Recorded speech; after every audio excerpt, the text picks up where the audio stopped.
You can get an amazing loaf of sourdough bread with no fancy tools, no thermometer, no scale, no Dutch oven. You don't even have to do stretch and folds or even really know what they are. And here's how.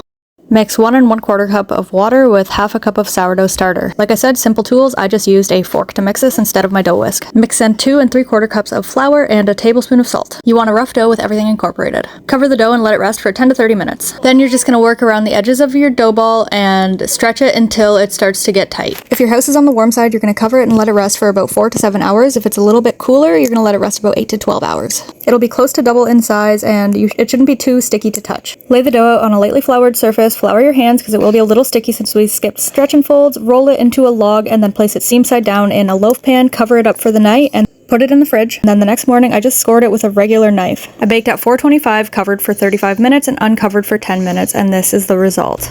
So if you've been intimidated to try because of all the terms you don't get and tools you don't have,